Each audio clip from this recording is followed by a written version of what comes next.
Hello YouTube, Megathon86, bringing you a video after God knows how fucking long. I haven't been able to been uploading. My recent endeavors have had me with my infant that is about a month old now. So I haven't been able to make YouTube videos, lack of internet and a few other critical resources apart from time and not being too tired. Between making sure that I'm maintained enough to eat, sleep and take care of my child, I mean, I've only got like about today and yeah, pretty much just today left because yesterday I had a day out with my mates, and so since Bub's going to do stuff over at her parents with the kids, so I get a small break. But apart from me having my child, there's a couple of updates that I'm working with. The main reason why you're able to hear me now is simply because I got a sound card in the computer with a couple of minor upgrades that make it so I can do some mild degree of emulation. Not really the best degree of emulation at the moment, but it's still being worked on. The things that I'm going to need is a new HDMI cable because it has conflicting issues with my monitor, and my monitor is basically just your atypical small flat screen TV. And then we have an issue with our graphics card. It wasn't optimal enough to play Skyrim Special Edition with an overclock of was it 1230 megahertz on the 2 gigabit graphics card. It just wasn't enough. And there's a couple of other issues. There's a fan on the side cover that actually doesn't have heat shrink tubing, so if it gets moved the wrong way, the fan could basically just short circuit my whole computer. So we're running some really poor bodge levels thing. I mean, if I didn't have a kid and I would have had these parts earlier, I could have had this thing up and running and probably given you a bit of a Skyrim rundown of my mods and some of the cool stuff that entails. But you know, that's coming down the pipeline when I have my PC at a better rate. So to recap, the issues that I need is a better fan for the side cover that doesn't have unheat shrink tubed wire connections to run a fan straight into a few other things. So once we get a bigger, better fan, I can go and connect that straight into the power supply a little bit differently, and then overvolt that one and run that for extra cooling, so I don't need to use liquid cooling. The CPU fan needs to become from a stock cooler to something a little bit bigger and a little bit stronger. Then I need to get a new graphics card because I basically cooked it and it's got some screen tear. So if that appears in the video, that's just, you know, the more you know, the more you know. And then yeah, the HDMI cable. So oh, I forgot, I got to get a new power supply as well. That's, I think, is on its way. So we might have something we can try and do to get those. So once I have those performance parts and the time, I might construct a somewhat comprehensive guide to overhaul Skyrim in the ways that it should have been overhauled, in a way that's stable. I've only got one more thing to test to see if things are running correctly. It depends on, what was it, was Lupine mod and the Moonlit Tales, and since I got Lupine above the Moonlit Tales overwrites, but the Lupine is supposed to be compatible with it, so some of the assets must be used. It's the only thing that makes sense to me, but I haven't actually tested the werewolf because, to be frank, I usually pick characters that have a decent disease resistance half the time, like your atypical, like, here's an example. One of the main characters I end up using is an Argonian. I use the Dunmer, the Shadow Elf, the Argonian, the Imperial, and yeah, I think that's, yeah, Imperial, Dunmer, and Argonian is the main ones I use. So yeah, I don't usually use the Imperial, but when I do, I've got a reason to use the werewolf, and there is a lot more scaling and optional stuff, which definitely makes things a bit pretty cool. I'm adjusting the mic so if there's a little bit of voice dilation, that would be most likely why. Today we're going to be going to play through a little bit of DevPro with a 4 or 3 random opponents. So a few duels, but we're going to do a quick recap on the deck that we're running through with this. We are playing, as you can see, the ProcessSlayers. It might be named something different in the TCG because half the time when we get an OCG archetype to get a test on DevPro or YGO Pro Percy, well, something goes a little bit awry. Like I remember when, what was it called? What was it? Yang Zings were named something else. Like I think it was one was called Cosmic Blazar Dragon. The Cosmic Dragons, I still call them that, and some of the OCG names were way fucking better. Let's just use up. Oh yeah, here's a good one. I'll use this one as an example because what is it? Giant Castle. Okay, CASTLE. There's like a level 10 synchro, level 9 synchro I want to try and find. Here we go. Gigantic Castle. This used to be called in Japanese Kijongo, which, to be frank, is actually a pretty good name. This card gains 200 attack for each non-tuner synchro material monster that was used for its summon, so it boosts itself on summon. So if you had 3 level 3s, this is going to gain an extra 400 attack and defense, making it 3200. 3200 defense and 3500 attack. And that's just an example of what would have been a better name left in the Japanese name. Moving on to the deck, we've got the starter off with 3 Balancer Lord, 2 ProcessSlayer Division, 3 ProcessSlayer Sigma, 3 ProcessSlayer Nambler, 3 ProcessSlayer Audion, 3 ProcessSlayer Subtra, 3 ProcessSlayer Multiplier, 3 Pot of Desires, 3 Silent Mining, 1 Foolish Burial, 2 ProcessSlayer Formula, 3 Called by the Grave, 2 Twin Twisters in the main deck, 2 Process Divider Nayuta, 3 Infinite Impermanence, 2 ProcessSlayers Super Factorial. That needs a better name than that, but then again, that's a translation issue, so it'll change into something else. Red Reboot at 3. Then we go to our extra deck. We have ProcessSlayer Final Sigma, ProcessSlayer Magma, and then to the extra, the rest of the Xyz monsters, we have 1 Firewall Exceed Dragon. Then we have 3 of the batch ProcessSlayer Let's Pass Laplacian, I think that's how it's pronounced. That name always screws me up a little bit. Mekk-Knight Crusadia Astrum, Topologic Zavaros, Topologic Trisbania, Underclock Taker, and the newly added IP Masquerena. I seriously just imagine this was like, if this concept for the name came out of one big party where they were doing a conga line and somehow the Macarena song came up and some bitch was wearing an outfit like this, you could just see her tits and everyone was extremely drunk, and that's how this name came about. But to be honest, it has a really useful effect and I do like the card. To be frank, I do want this deck to have some kind of go first, because this is a go second deck. If they get their own link monster that has an effect that can move itself out of the extra monster zone, and in doing so allows the opponent to not be able to activate cards or effects, that means that you've invested 2 monsters which you have a lot of 2-card plays, and to be frank, unless you open up with 4 monsters, you have no guarantee that you're going to whoop ass. So you've got what? You've got one big OTK push that if it works, but if not, it doesn't.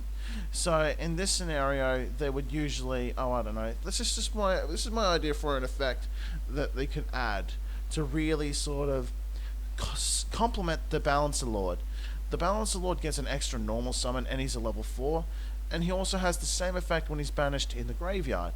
Special normal summon of an additional level 4. But there's no way to banish him from the graveyard with the current effects. But if we get a link to that says points up and then left or right, and its effect is during the end phase, you can banish this, you can move this card into the main monster zone by banishing 1 Cyverse monster from your graveyard.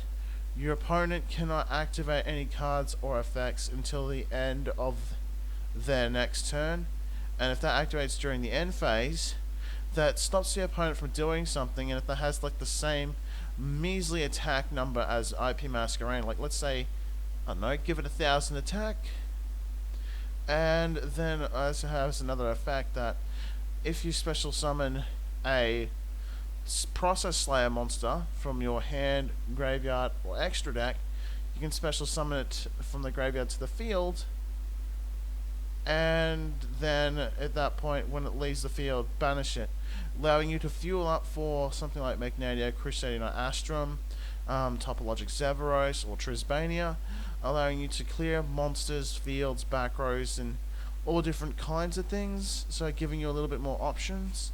That would be really good, because then when you're going first, you can go for and set up a big fucking field rip if you wanted, or you could probably use the Masquerader to go into this, and now you've got a card that can't be targeted or affected by card effects when it's used with this kind of thing.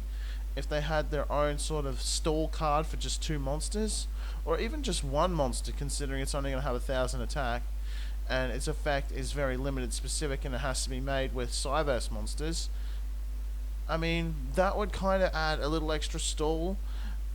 I mean, it doesn't really do much for any other deck, and I don't think it could be exploitable, but I think it would be a really cool addition to the deck if Konami ever decides to add that, because then it kind of completes the, usefulness of Balancer Lord, other than just being another body on the board and getting more bodies on the board to make your final Sigma, Process Slayer, Magma, because completely that is your win condition, the final Sigma. Now that we've kind of briefly gone over some of the cool things that could be added to the extra deck if it ever exists, let's move on to the side deck. We're running 3 Dino Wrestler Pankratops. The reason why we're running 3 Dino Wrestler Pankratops is because we have less monsters in combination than we do spells and traps. Because with 16 spells and 8 traps, you do have a lot more defense, because this is like a 2-card combo OTK most of the time. Because all you need to end up doing is having, I don't know, Adion, Subtrat, Nambler, Sigma, or freaking Balancer Lord. So as long as you end up with Nambler and any other monster except for Multiplier, you want him in the deck, or Division, you're actually in a good spot. You can pretty much make the combo there, and that's why you run usually more spells and trap cards than you do monsters. Because when you resolve your desires, you have a higher chance of ripping your defensive cards than your offensive cards, and you're more than likely to draw into your offensive cards than your defensive ones, as I've noticed throughout my testing of the deck, which has been approximately about 2 weeks. And I think I've come up with the base build of the deck, and that is where my head's at. An additional card like Balancer Lord can't be properly implemented because we don't have a banished Cyverse cards from Grave as a good monster spell trap that actually belongs to the archetype that supports its playstyle. I mean, if someone has found something that relates to Cyverse that banishes from the graveyard, that gives a beneficial defensive or utility-based effect, do let me know in the comments section, because I could definitely like to mess around with that. But as I noticed, because we're playing a more control or one-punch OTK style, having extra cards in the hand being able to be summoned by the secondary effect of Balancer Lord being banished isn't really gonna do a whole lot. I'll be honest with that one, because very rarely do you have monsters that you can't summon for these kind of things, that if they're already in your hand, you don't usually have dead monsters in your hand outside of Multiplier and Division. But Division does have like a niche effect when it's put to Laplacian, because it does have an effect that it has to tribute a card in your extra monster zone. I'll be frank, if you're running this this card here, ProcessSlayers Division, I'd recommend when it comes out, put it into your regular Cyverse deck, because you can run one single monster, so then turn it into Link Devotee, then use this effect, Tribute Link Devotee, and you get 3 level 1 tokens that have no effect, and you can really start popping off with that. And that was just 1 normal summon and 1 of these guys. So the ProcessSlayers divisions with the Link Devotees, you will be able to create your extra Link boards that much better. Unfortunately, we'll be waiting a while for the Cynet minings. We'll be waiting a while for all the Code Talker cards in the TCG. But if you happen to be in Japan and also speak English, well, you're really lucky. But most likely, if you're already in Japan, you thought of this idea like fucking instantly. So there's that.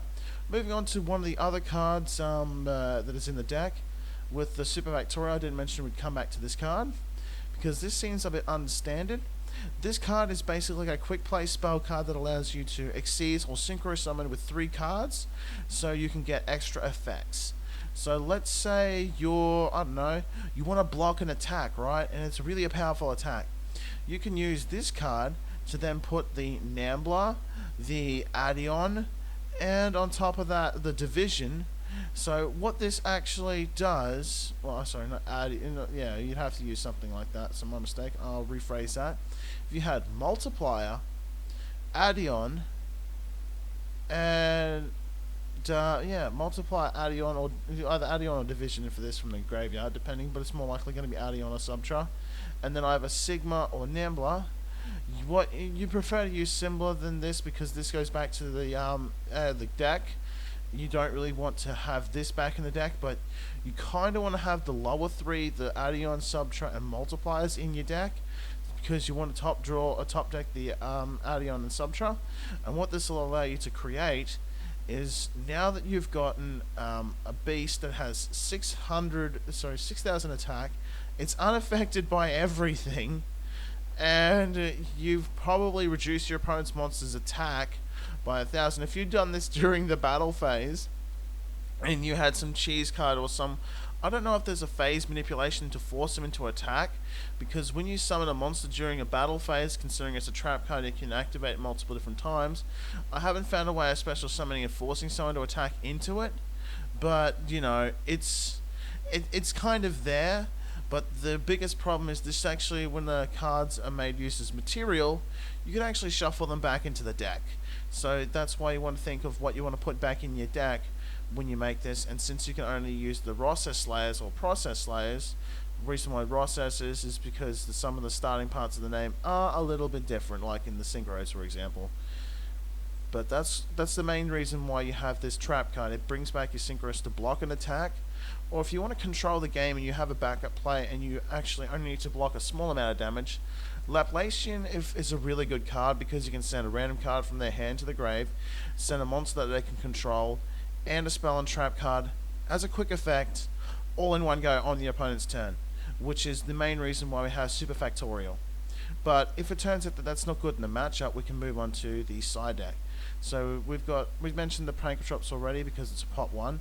We have the Ash Blossom because it stops searches depending on what type of deck you're going up against. If you have a bunch of graveyard or field effects that you want to negate, then I gotta recommend using the Snow Rabbit. Since you don't know what you're going up against, you want to have the most common answers. If they have a lot of effects that activate on the field that really keep boosting their field presence, Effect Veiler can really slow that down. The third copy of Twin Twisters in the side deck. Mainly the reason why that is because you don't know if you're playing against a back or a heavy deck. But if you are, that's when you can swap out, for example, the power play that is the Foolish Burial, if you have one of the ProcessSlayer formulas, because this is how I usually start off my play. Like, okay, I'm going to send Sigma Effect, Special Summon, Normal Summon Nambler. Oh, you try to stop me with one of these hand traps? I've got the Call by the Grave. And as long as they don't have some way to stop Call by the Grave, like, I don't know, Ghost Bell and Haunted Mansion, for example, well, I'm kind of in the clear for that one, because most people don't run it. I think that if you've got room in your extract, you should probably run a Ghost Bell or Haunted Mansion, because it can negate the Call by the Grave. But if they've got another Call by the Grave, that they can negate that Ghost Mansion, so that it's like, yeah, you can negate something that negates you. It's a really weird interaction, but everyone seems to forget about that kind of situation. And Effect Valor negates effects on field stuffing building presence. And we have only 2 evenly matches. Usually you run this at 3, but because you want to stop effects before they get to, you know, a board that they can kill you, and if they also have monsters on the field, you get double battle damage and double attacks if you got the Nambler multiplier combo, because you can multiply the level as well as multiply the attack. It makes that very effective. So this deck becomes pretty brutal.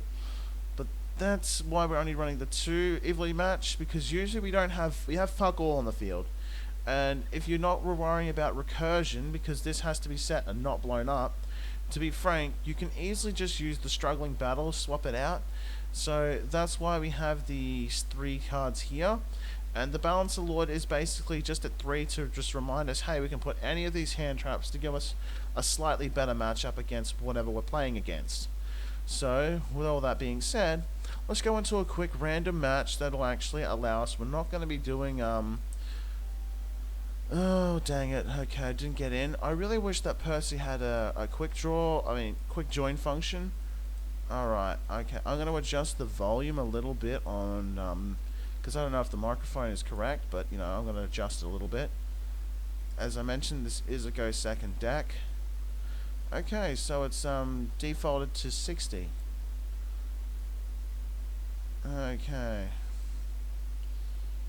Well then, if that's the case, I'll just adjust the volumes here, because I'm pretty sure it's getting direct capture from everything. Okay, so it's not exactly correct, but here we have it. We have something that is optimal for the hand. We kind of have an almost OTK. Here we go, we're going to go and drop the Sigma into the graveyard and blow up his back row.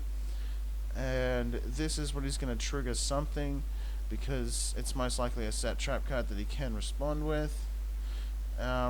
So what did it do? What did his trap plan actually do?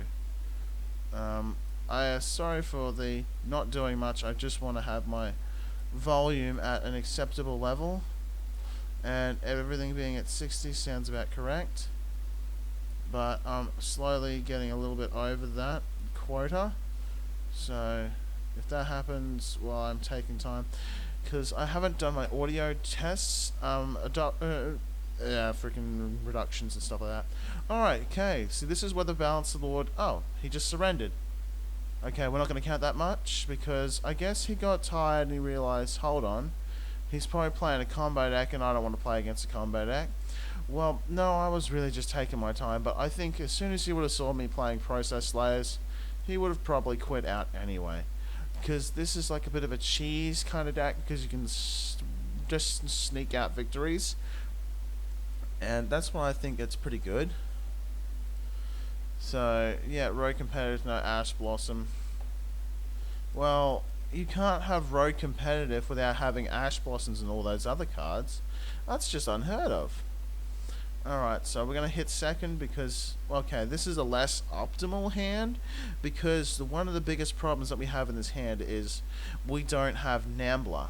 And we happen to be going up against DDDs, which DDDs are a really fun deck, but until we get their Link monster, most of the time, like, these cards are dead in the TCG simply because that we don't have all their cards.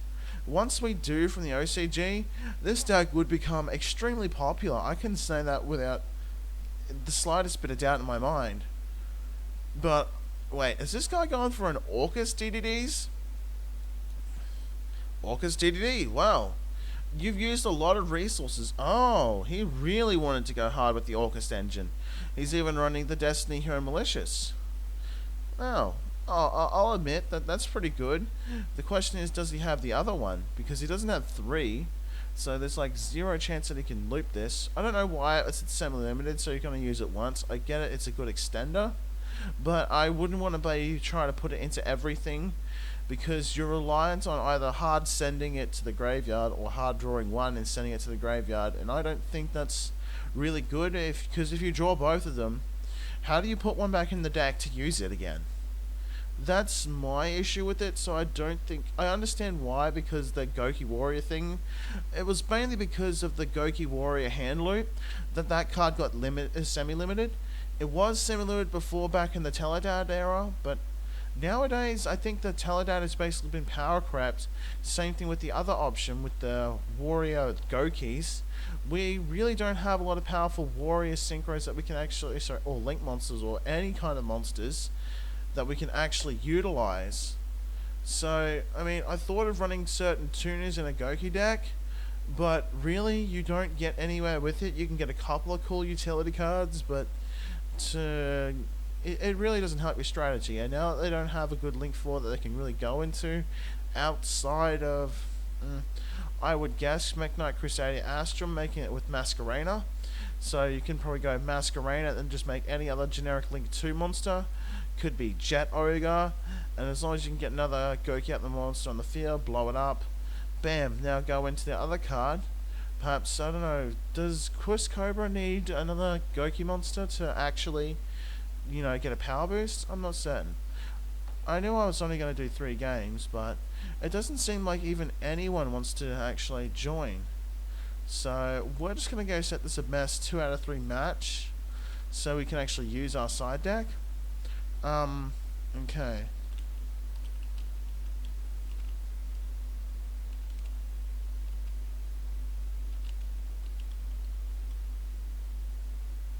I'm just going to see if this makes people join a little bit more often. Who knows? Oh fuck, my name is Player. Okay. Well, that's probably a good thing because, you know, no one knows who the fuck I is. Oh, thank God I didn't go rock this time and I accidentally clicked on scissors. Oh, this hand is bad. But that actually isn't the worst hand that I've gotten before, because all we need to do is get one other monster, because we have Subtra. If we can get Adion, we can kind of make something out of this, and then go into Super Factorial, set that, and then have like multiple red reboots. And it is pretty cool that this guy is actually playing the new Gladiator Beast support. I wanted to know if that can actually do something cool. Okay, when I see Rescue Cat, it usually means that they're going into,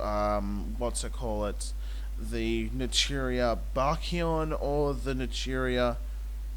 Oh, no. Okay, Test Tiger and Semi. Oh, okay, I see what he's doing here. Because he's probably going for the Tamer. Because if I remember correctly, you can use Test Tiger's effect to activate it off field. Alright, he's got Test Panther. Alright. I really want to see what this kind of shenanigans this guy can pull out of his, you know... since it was effect is negated beforehand. Damn it. This, I wonder... I really think the Test Tiger is one of those effects because it gets itself off the field. I know its effect is negated while it's on the field before it was summoned, so it wouldn't actually work, but still, it's cool. It's pretty cool. So what's he going to do with this level 3 now? Alright, he's managed to fuse off into the Tamer. So, okay, Tamer must supposed to be the once per turn, special on the Gladiator Beast, Tamer fusion monster from the extra deck. Alright, he grabbed Dominatius. Nice, nice. Oh, man. Gladiator Beasts are looking way fun to play now. Okay, let's actually take some time to read these effects. Negate. When your opponent activates a monster effect, quick effect, okay, negate animation if you destroy that card. You choose the attack targets for your opponent's attacks, okay. At the end of the battle, if this battled, return it to the extra monster zone. Oh, okay, you can special summon one Gladiator Beast monster from your deck. So, the amount that you trade into for this, I can see why people didn't want to summon it, but he's managed to get 2 of these bastards somehow. Oh man, I've got to save this replay. This is just legendary. Oh, such a really shitty hand. I can't even activate Super Factorial or Red Reboot. Gladiator Beast Rejection. Oh, what is this effect? You can special summon Gladiator Beast. Okay. Your opponent cannot target Gladiator Beast monsters you control with card effects except during the battle phase. This card of Gladiator special summon, you special summon. Okay, never mind. We're going to blow that up. We don't know if you have any follow-up, but we're going to blow that up. Since I don't have any effects, there's not really much I can actually do, really. It can negate the effect and destroy it, but, you know. So, what we're going to do is going to try and special summon this effect. Because, you know, yeah, we'll try and special summon this effect because I think it's a 2-part effect. It's not a hard once per turn on either one or the other effects like Shadol's. So I think if he tries and stops this effect, then I can activate from the graveyard, then summon the Subtra, then power down his Dominatius and attack over it. Alright. If I remember correctly, nope, I can't do that. So now he's got the double part of that effect. Yeah. That's one of the big problems with playing the Process Layer monsters. Because you've got to play all that extra defense when you don't draw the monster cards you need. Yeah, it turns out that you don't have the best turn 1 boards, or you don't have a turn 1 play. And that's, I think, is probably the biggest problem. You can't really get anything going, and it doesn't take a whole lot to just get swept out by mass removal decks. This is just one of the many drawbacks to the deck, why I think that this deck really does need better defensive cards and a better first turn play card, so I can play the first turn, stall the opponent for a turn to actually draw another card, which is why that Link monster I described would actually replace, Masquerena. So yeah, GB game 1. Alright, now that I know what he's playing, I can't get rid of any of the monsters, but I know running this card isn't really going to do anything for me. So this is why this card's in the side deck. I'm going to be running this. There's not many spell and trap cards that it's going to have out on the field at this point in time, so I know I won't need the Twin Twisters, so I can drop out the Twin Twisters. There is a lot of effects that he can negate, and sometimes as long as I can stop the effects being negated, I can really start hammering away at his board. So rather than having disruptions to negate the effect, because he can negate the effect, while I play through my regular combo, I think what I'm gonna have to want is my Ghost Ogres and Snow Rabbits, because I feel like that they'll do more for me in this particular matchup than some of the other cards. Red Reboot, the only trap it's going to have is War Chariot, so I can put the Red Reboot back into the actual extra deck, and since I usually like to run a mix-ups of my hand traps, negating cards on the field is always good, but I want something that can put a body on board just in case. So we're going to go with the 3 Dino Wrestler Pankatrops. So we have a high level monster, and I don't think we need all the Balancer Lords, but this seems like it's the appropriate card ratio for this matchup. Let's go. We're going to go second again, because this might give us a slightly better hand that we can deal with. Alright, so we've not only got the Struggling Battle, which can probably blow up their entire board, because he only seems to have monster effects outside of Chariot. I wonder if he actually changed his side deck. Oh, he actually added in the Brandish engine to try and negate more cards.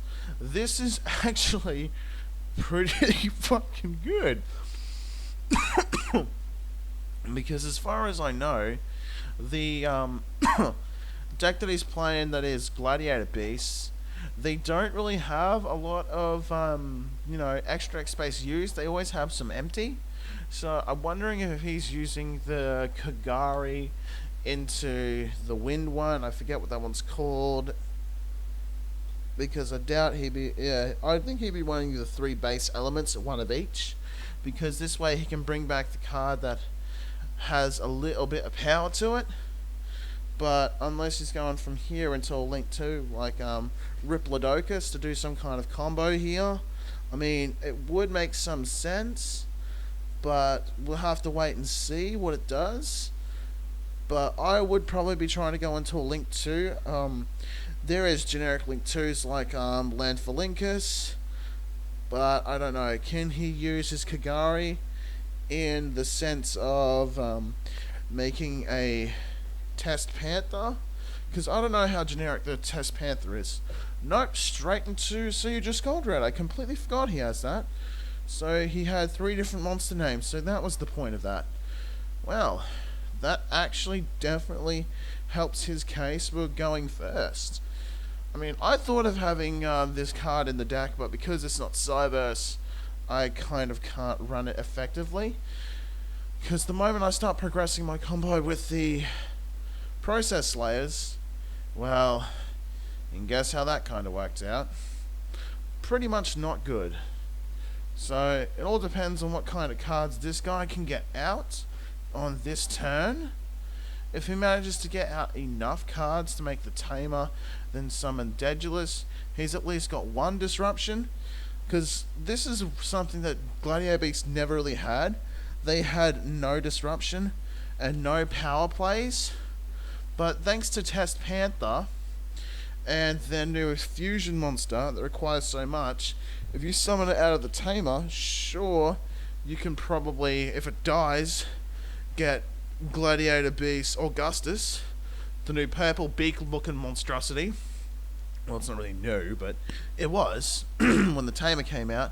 You can then really start pulling some strings out of God knows where. Oh, there it is. There's the big guy. And I got it right. It was Augustus. And, okay, there's Vesparius. All he needs is one more on the field, and you can fuse into the Daedalus the actual main way. Unless he's going for Tamer, because I don't know.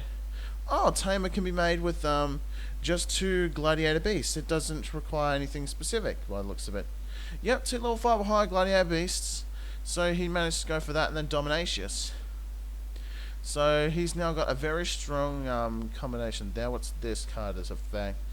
Okay, if a Gladiator Beast is battled, you can shuffle that monster into the deck or extra deck, special summon a Gladiator Beast monster. Oh, okay, so... wait, he turned that into Decode? Wait, why turn that into Decode? I am, like, super confused. Unless he's going, oh, Mekk-Knight Crusader Astrum? Or is he going to reuse this effect to get another Dominatius and then go Crusader Astrum? Oh, please tell me you're going to top this off with Astrum. You don't run Astrum?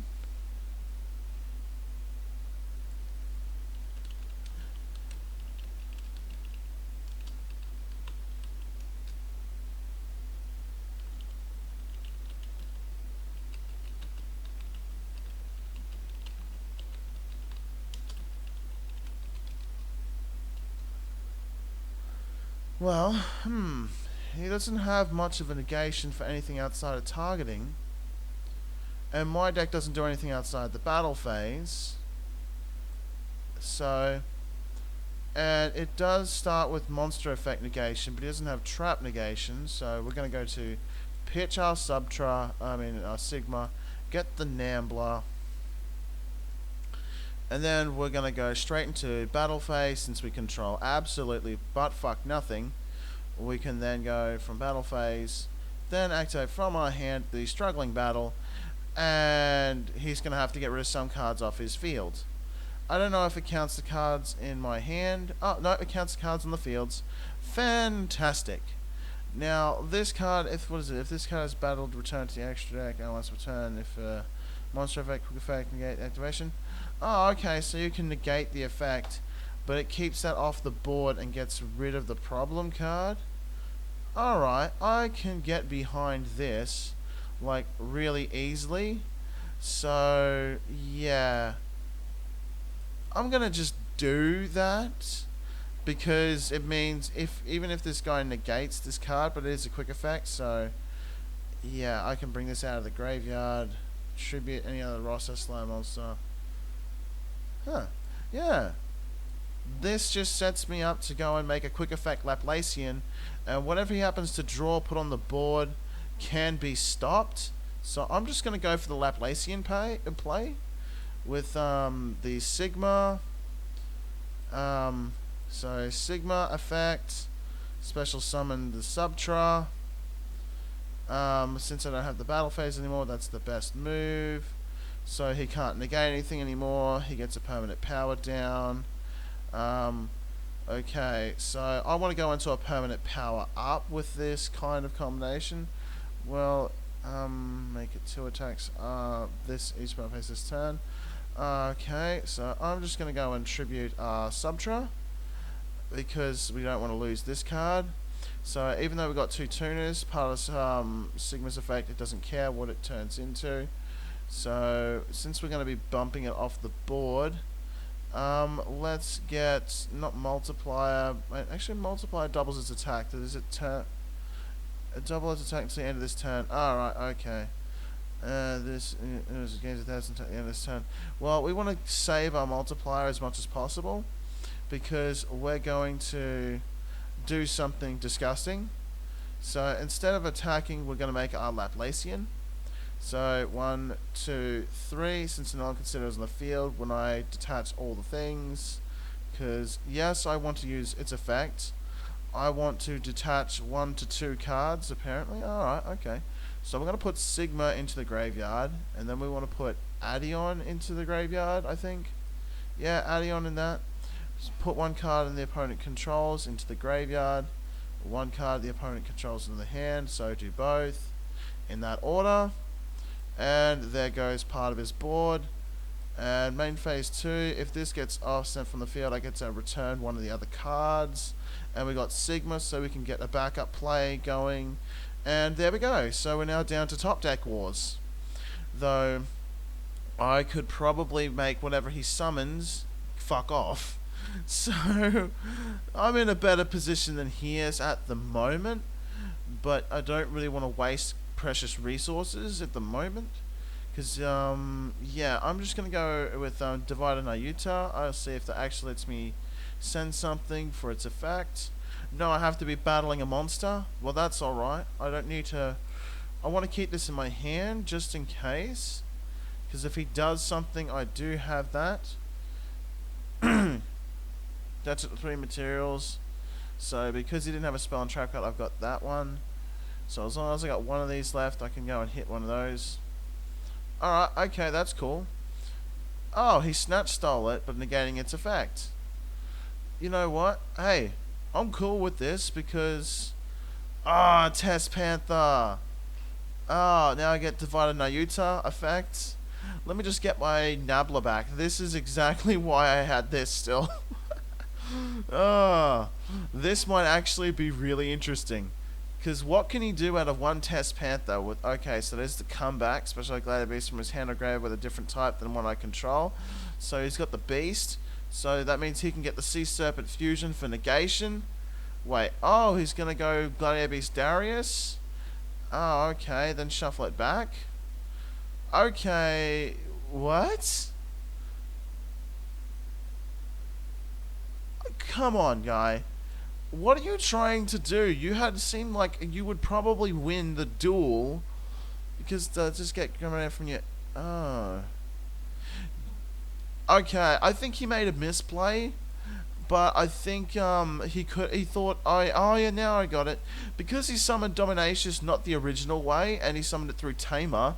Since it was summoned without being properly summoned correctly, even though he had a zone opened up to use it, he realized he couldn't summon it back. And he didn't go for the right card to get more example power things on the field. But I think that was because Agostus after its attack would shuffle back. And he's getting 2 back. He's going to Tamer. And then he's going to get back his Dominacious. I mean, don't get me wrong. That's definitely the right play. Wait, you went for Dweller? Seriously? This card is originally water once per turn during the player's turn. You know what?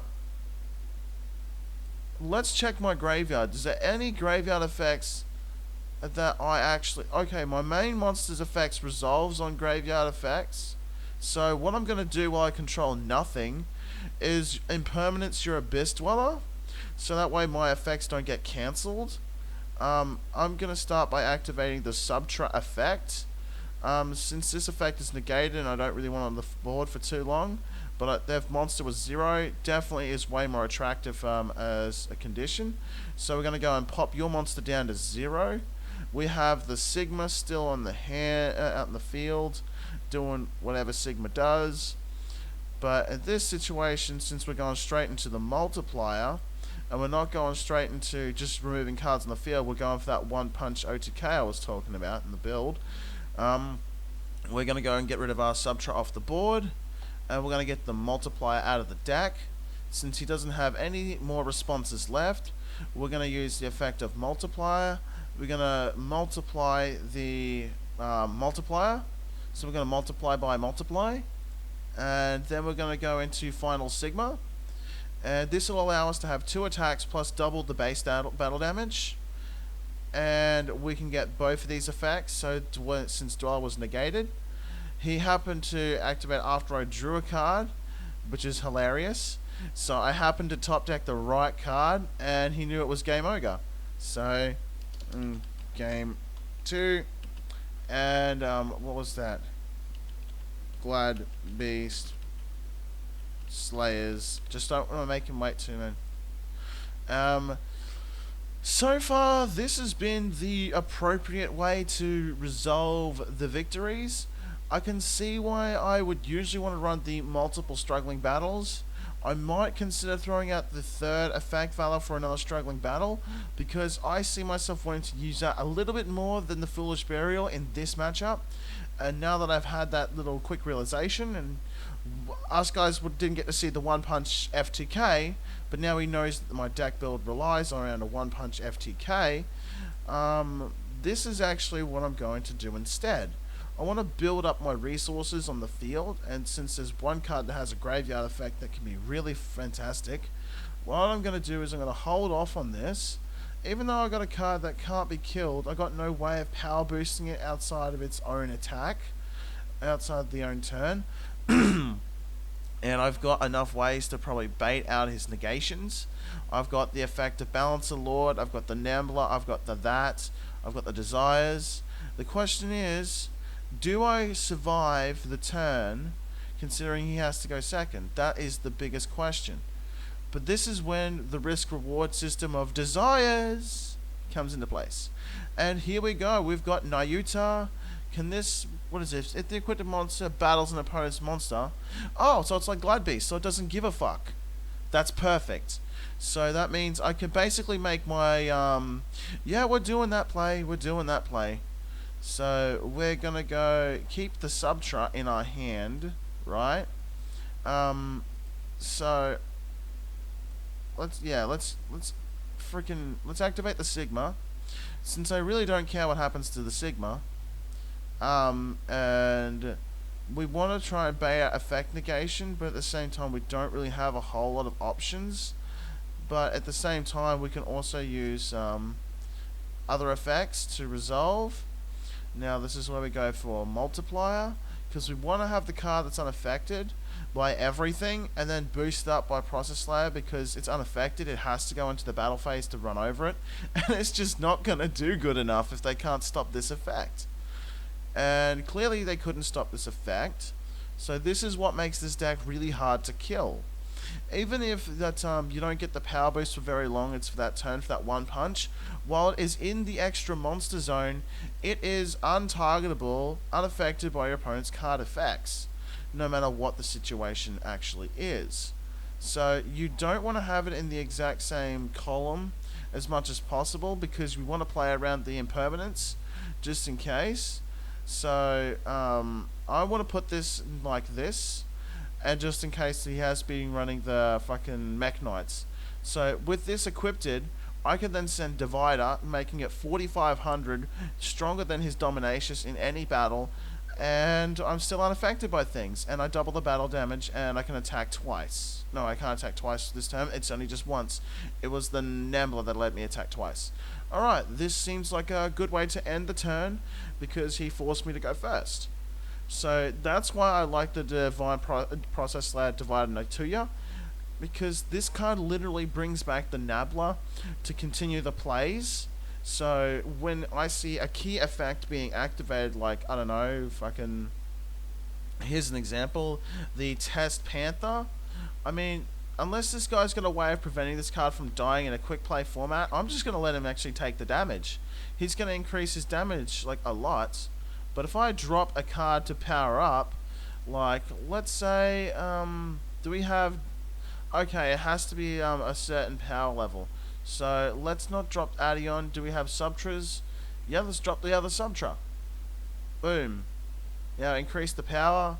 Boom. Did a lot more battle damage. So this is still stronger than whatever monster he can pop out, and it's unaffected by card effects. So the only way that he can really do anything, yeah. Wait. Oh, Samite. I remember why Samite's played, because it can't be killed by battle. So it actually gets the shuffle effect and summons something else. Okay, okay, bestiary. Oh, so you want to stop that effect. So he's already... Wait, let me do this. Summon one from your hand or graveyard with a different type. Shit, he hasn't even normal summoned yet, and he can go straight into the tamer. But if I don't do that, he literally blows at the back row, so... You know what, at this point, I'm just going to negate the effect because it results the same way.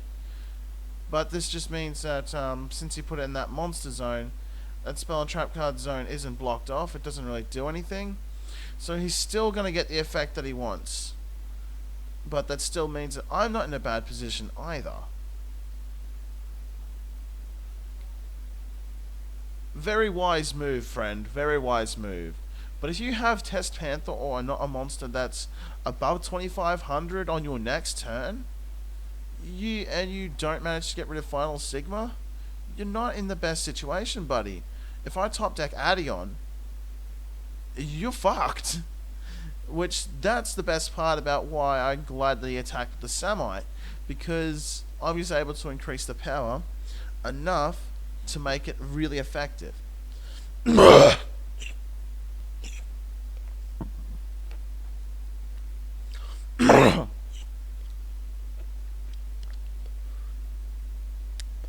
Sorry for the sound effects. That is me coughing up and clearing phlegm. I know that is absolutely irritable and disgusting for most, let's just say not most, but fucking everybody. Except smokers. Smokers are immune to it because we do it ourselves. Oh, wow. So the entire... Oh, wait. So, oh my god. I didn't even know that impermanence stops the entire name of that card effect for the entire turn. Oh my god. He's now going into Geysaris to just get rid of it. Okay, if this is sent from the spell trap cards onto the graveyard... Oh! Yes! I can bring back my Nambler. Oh, yes! Yes! And I've got the... Yep. I'm actually satisfied with this opening hand that I've got to come back. If he somehow gets out of this... Oh, you stopped my Nambler, but that still doesn't make this game ogre yet. Oh... Wait, is that power boost permanent or just for the turn? Oh, it's just for the turn. Alright, that's fine. That is just so fine. Alright. So, how about we go activate the Subtra?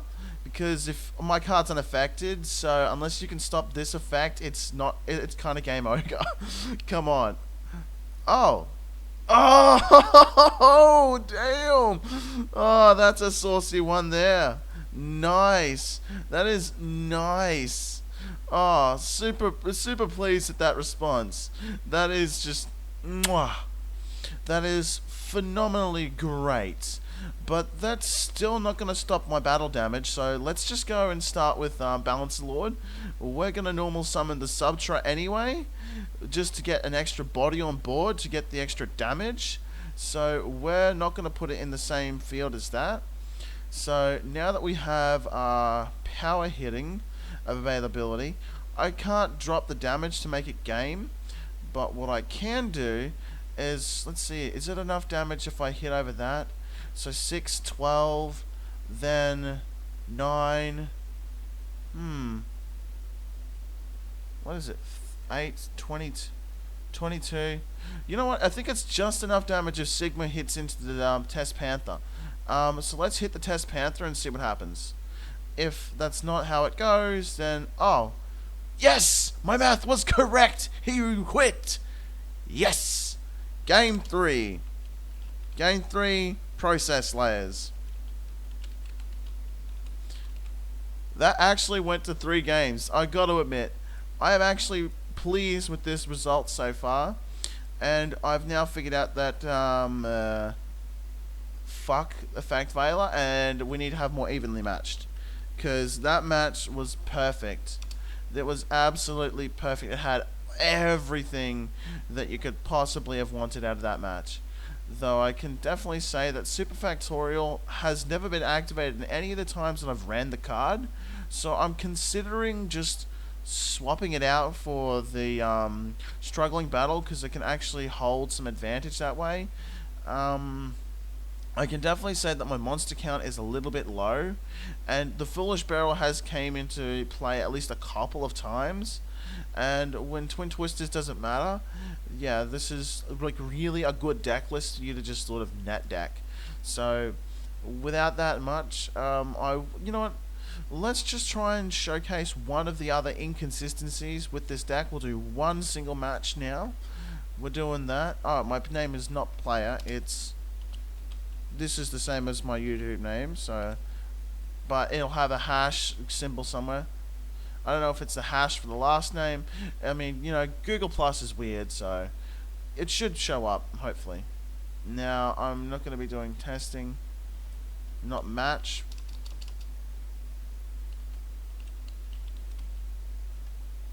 This usually gets people to jump in, so we're going to have one more, because if this goes exactly the high roll way I want with this deck, oh buddy, yeah, well, this deck is almost perfected, but this is a really good startup list that I think that everyone should, if they're looking to try out this ProcessSlayer deck, this is the way I think that it should be done.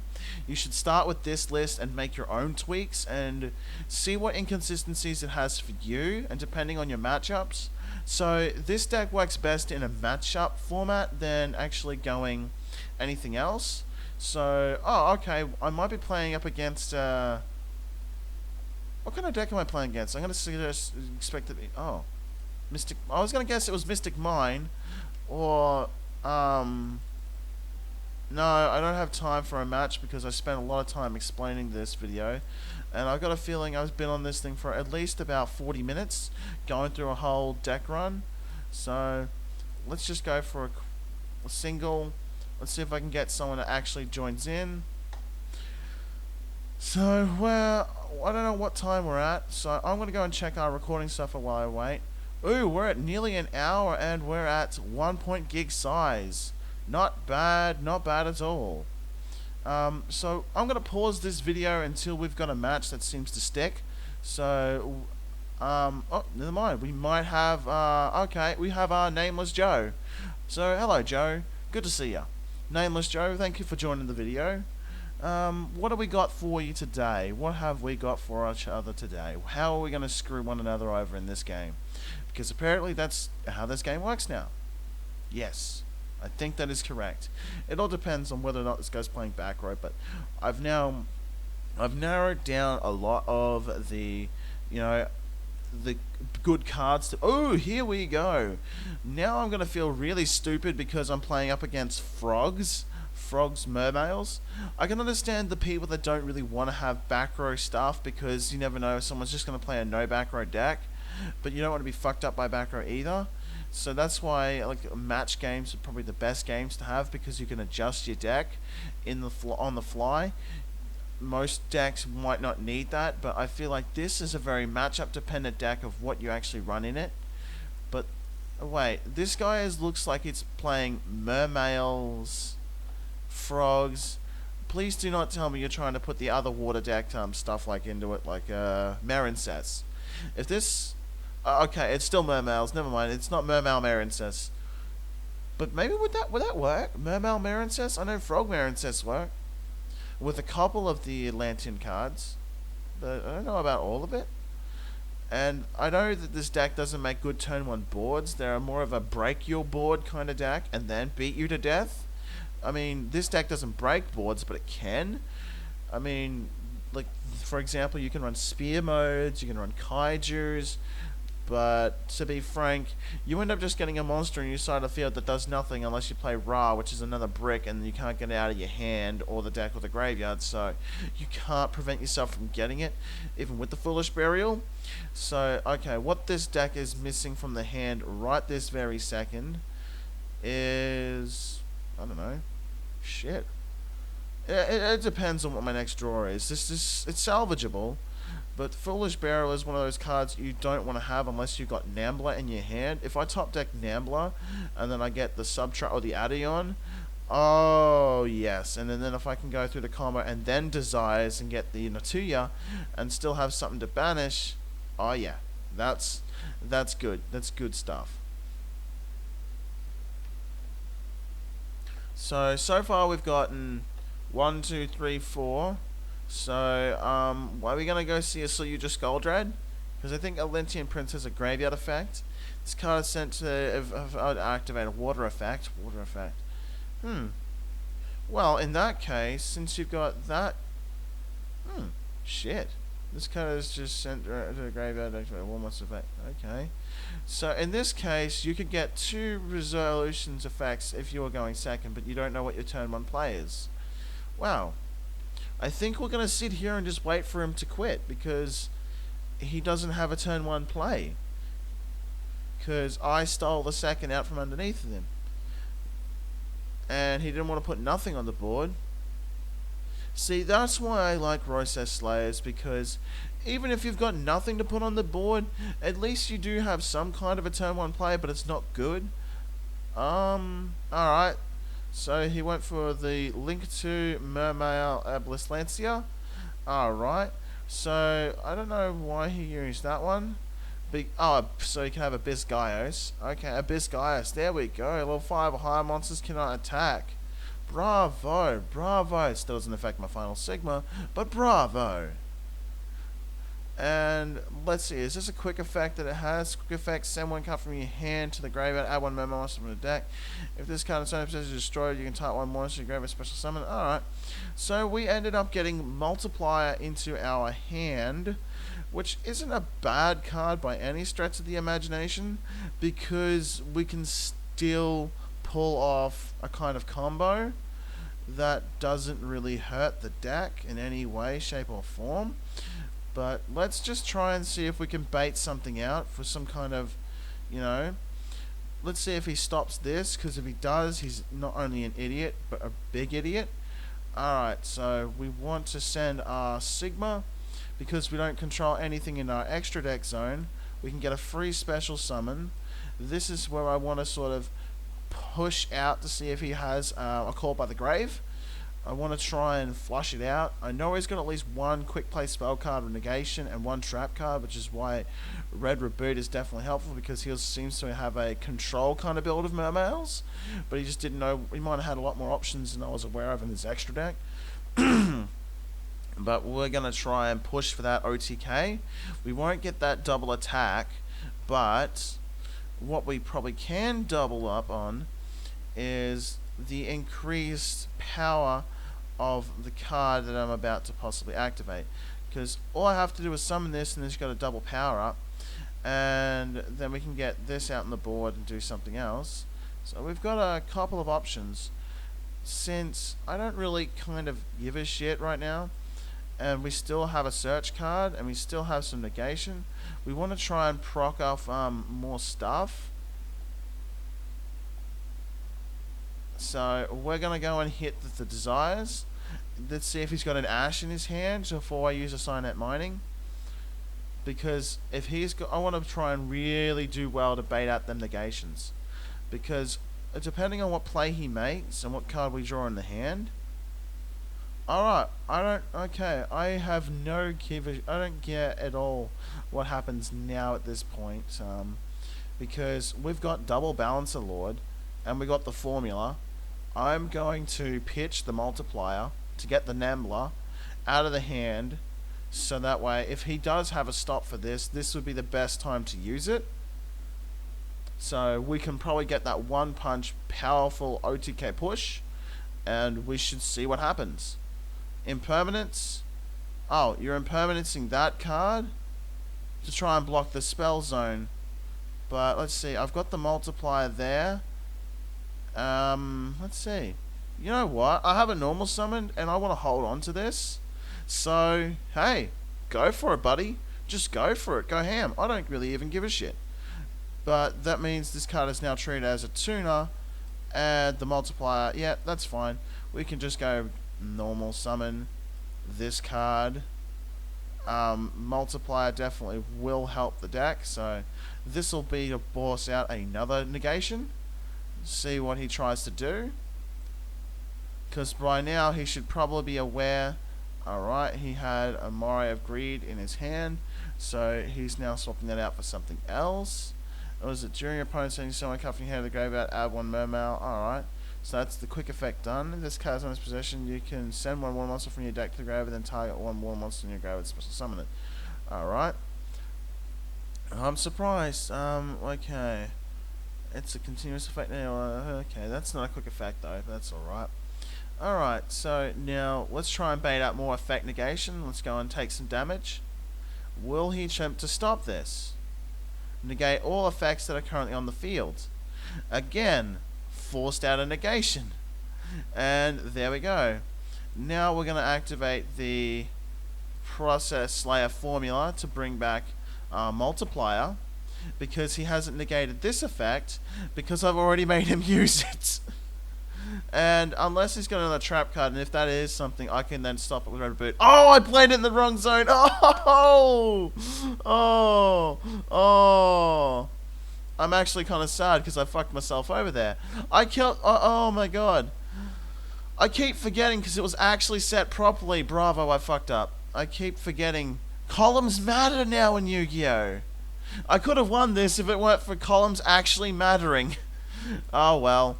Let's just go and make ourselves a play right here. So since the opponent negates something, we've got half enough life points to do something. He's left us a way of killing cards on the field from water cards. So let's go and do that. We can't attack because of the level from the Biz guys. Alright, so there's a problem with our deck. We have no idea how to play around with cards. Alright, okay, I'm going to call out a video because it's definitely gone on for too long. Megan36 signing up. I hope you've enjoyed the video and that this somehow helped you with building the ProcessSlayers, ProcessSlayers, whatever version of them you want to fucking call them, because we don't know what they're going to be named in the TCG. But take this deck as a guideline and, you know, build on it and see what you can find out to make it work a little bit more efficiently. I'm going to do some more testing off camera, so sign out, have fun, enjoy the deck load and the deck list and explanation and every part of this video. If you only wanted just the deck itself and didn't want to watch the gameplay, well, that's why that's at the first. Bye.